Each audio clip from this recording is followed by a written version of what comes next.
ಓಬ್ಲೇಶ್ ಅವರು ಗೊತ್ತಿರ್ತಾರೆ. ಮದನ್ ಗೋಪಾಲ್ ಅವರು principal secretary ಆಗಿದ್ದಾರೆ. ಸೊ ಅವ್ರನ್ನ ಕರೆದು ನಾವು ಪಬ್ಲಿಕ್ ಹಿಯರಿಂಗ್ ಮಾಡಿದ್ವಿ.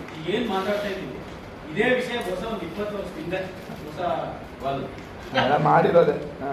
ಸೊ ಈಗ ಮನೋಹರು ಮತ್ತೆ ಪ್ರಸನ್ನ ನಮ್ಮ ಓಬ್ಲೇಶ್ ಅವರು ಹೇಳೋ ಪ್ರಕಾರ ಈ ಒಂದು ಮಂತಲ್ಲಿ ನಾವು ಜನರ ಅನುಭವಗಳನ್ನ ನಾವು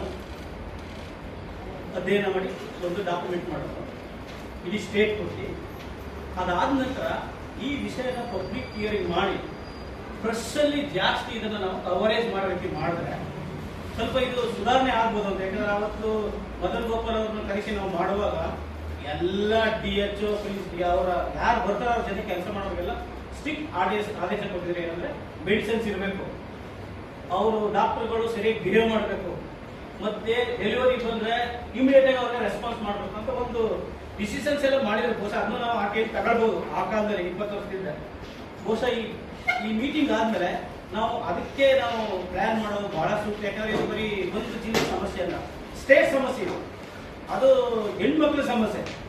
ಸೊ ಅದಕ್ಕೆ ಸ್ವಲ್ಪ ತಯಾರು ಮಾಡಬೇಕು ಜನನ. ಯಾಕಂದ್ರೆ ಒಂದು ಭಯ ಇದೆ. ನಾವು ಕೆಲಸ ಮಾಡೋಂಥ ಸಂದರ್ಭದಲ್ಲಿ ಏನು ಅಂದ್ರೆ ಡಾಕ್ಟರ್ ಹತ್ರ ಹೋಗ್ತಾರೆ, ಅವ್ರಿಗೆ ಡಾಕ್ಟರ್ ದೊಡ್ಡವರು ಅಂತ ತಿಳ್ಕೊಂಡ್ಬಿಟ್ಟಿದ್ದಾರೆ ಜನ. ಏನಾದ್ರು ಇವತ್ತು ಹೋಗಿ ಡಾಕ್ಟರ್ ವಿರುದ್ಧ ಒಂದು ಕಂಪ್ಲೇಂಟ್ ಮಾಡಿದ್ರೆ ನೆಕ್ಸ್ಟ್ ಟೈಮ್ ಹೋದ್ರೆ ಅವರು ಮೆಡಿಸಿನ್ ಕೊಡೋದಿಲ್ಲ ಅನ್ನೋ ಒಂದು ಮಿತ್ತಿದೆ. ಆ ಮಿತ್ಗಳನ್ನ ಒಂದು ಬ್ರೇಕ್ ಮಾಡಬೇಕು. ಜನ ನಾವು ತಯಾರು ಮಾಡಿ ಒಂದು ರಾಜ್ಯ ಮಟ್ಟದಲ್ಲಿ ಪಬ್ಲಿಕ್ ಹಿಯರಿಂಗ್ ಮಾಡಬೇಕು. ಬಹುಶಃ ನಮ್ಮ ಓಬ್ಲೇಶ್ ಅವ್ರಿಗೆ ಅನುಭವ ಇದೆ.